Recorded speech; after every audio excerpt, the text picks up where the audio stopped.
तो मेरे प्रिय दोस्तों, आप सभी का हमारे इस वीडियो में स्वागत करता हूं। दोस्तों आज इस वीडियो में लोग बात करेंगे परागण के बारे में। आइए हम लोग बहुत आसान भाषा में समझेंगे कि परागण होता क्या है। तो देखिए, हम लोग परागण के बारे में बहुत आसान भाषा में समझेंगे। तो आइए देखते हैं परागण क्या है। तो मैं यहाँ पर आपको परिभाषा में लिखा हूँ कि जब किसी पुष्प का परागकण निकालकर किसी दूसरे पुष्प या फिर किसी दूसरे पौधे के पुष्प तक पहुँचता है तो इस क्रिया को क्या कहते हैं? परागण कहते हैं। इसका कहने का मतलब हुआ कि जब कोई भी पुष्प का परागकण किसी निकाल कर उसी दूसरे पुष्प के जो परागकण पर वर्तिकाग्र पर पहुँचता है तो वो क्या करते हैं? उसे परागण कहते हैं। मैं आपको देखिए यहाँ पर फिगर में आप देख सकते हैं, चित्र में ये जो परागकण है तो और एक जो वर्तिकाग्र है जो मुंह खोला देता है। देखिए जो मुंह आप देखेंगे, इसका पिक्चर में आपको मैं बुक में दिखा देता हूँ कैसा दिया है। देखिए ये जो आप देख सकते हैं परागकण, ये जो परागकण के जो मुंह खोला है इसे वर्तिकाग्र कहते हैं। और जो इस पर परागकण आया है दूसरे पौधे से, जैसे आपको देखिए जब कोई पौधे में आपका ये पौधे ऐसा हो गया तो ये पुष्प हो गया तो ये वर्तिकाग्र है। जब कोई दूसरे पौधे से दूसरे फूल से ये परागकण जो कीटों द्वारा जैसे जो क्या कहते हैं तितली जब बैठेगी इस पर तो इसका परागकण उसमें के पैरों में सट कर ये दूसरे पौधे पर आएंगी तो वो पराग को उसके पैरों में सट कर वर्तिकाग्र पर जब आएंगी तो इसमें परागण होने लगता है। जैसे समझिए, जब कोई पुष्प पर जैसे क्या भौरे कहते हैं ना, भौरे जब पुष्प पर बैठकर पहले वाले पुष्प पर बैठकर फिर दूसरे पुष्प पर जाते हैं तो उसके पैरों में जो पौधे के जो परागकण होते हैं, फूलों के परागकण होते हैं तो उसके पैरों में सट कर वो दूसरे पौधे पर जाते हैं तो उनमें का जो परागकण दूसरे फूलों में क्या चला जाता है, वर्तिकाग्र में चला जाता है।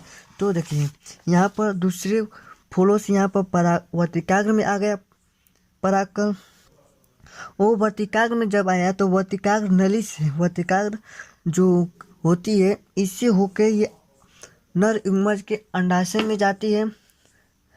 ये अंडाशय में चली जाती है और इसमें भ्रूण बनने लगता है। नर युग्मक तक मादा युग्मक तक क्या करता है? पहुंचा देता है। तो इसमें भ्रूण बनने लगती है और इसमें भ्रूण बनने से क्या होता है? बीज उत्पन्न होते हैं, बीज बनने लगते हैं। कैसे? देखिए, मैं भी बताया हूँ कि जब कोई भी तितली होती है चाहे भौरे होते हैं, कोई भी कीट द्वारा ये दूसरे पौधे से उस पर जाते हैं। क्या? दूसरे पौधे से जब दूसरे पौधे पर जाते हैं तो उनको पैरों में जो आप भौरे के देखोगे पैरों में बाल जैसी संरचना होती है तो उसमें क्या परागकण सट कर उसके पैरों में सट कर वे दूसरे पौधे पर फूलों पर जाते हैं तो उसमें सट जाता है जो परागकण। तो जब बैठते हैं तो उसमें का परागकण इसमें आ जाता है तो उसे क्या कहेंगे? वर्तिकाग्र कहेंगे। इसके दो भाग होते हैं। परागण कितने भाग होते हैं? दो भाग होते हैं, ध्यान रखिए। देखिए, मैं परागण के दो भाग कौन कौन से होते हैं तो देख सकते हैं। पहला है स्वपरागण। स्वपरागण क्या होता है? वो पर परागण दूसरा है। तो इन दोनों क्या होते हैं? देखिए, स्वपरागण में जब परागकण की क्रिया किसी पुष्प के परागकोश से परागकण निकलकर उसी पौधे के पुष्प पर पड़ता है तो वह स्वपरागण का। इसका क्या कहने का मतलब है? जब कोई भी परागकण किसी पुष्प के परागकण से निकलकर उसी पौधे पर, जैसे कोई भी पौधा जैसे कोई भी पुष्प हो, जैसे गुड़हल का पुष्प ले लीजिए, उसके जो परागकण होते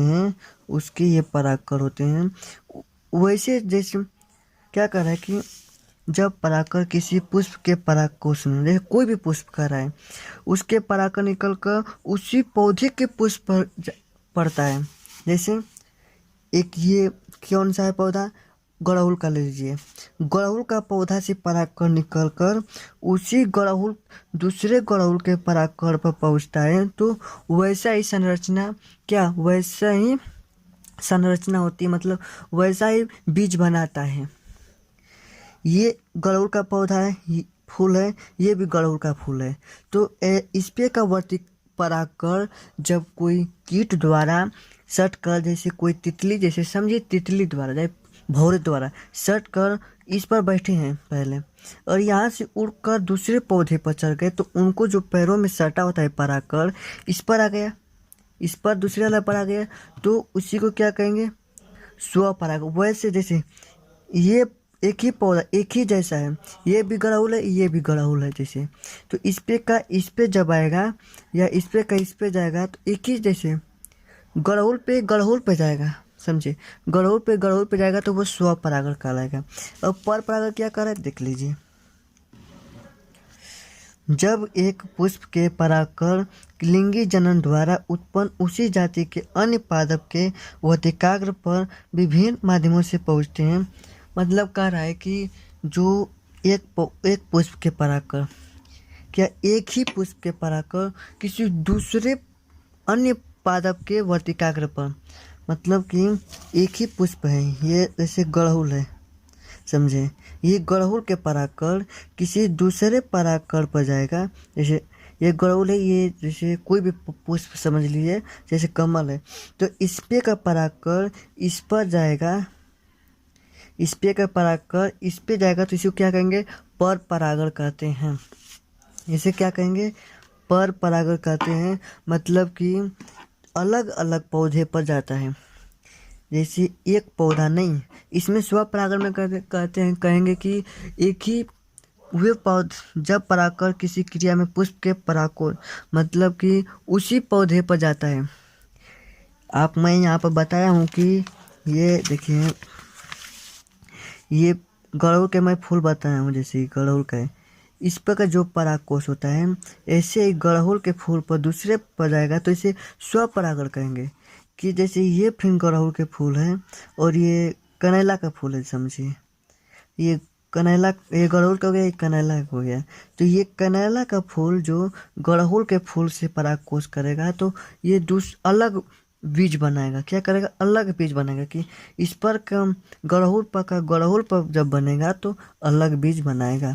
ओके, आपको समझ में आ गया परागण क्या होता है, स्वपरागण क्या होता है। तो आपको ये वीडियो अच्छी लगी तो प्लीज़ लाइक, सब्सक्राइब और शेयर करना ना भूले। जय हिंद दोस्तों।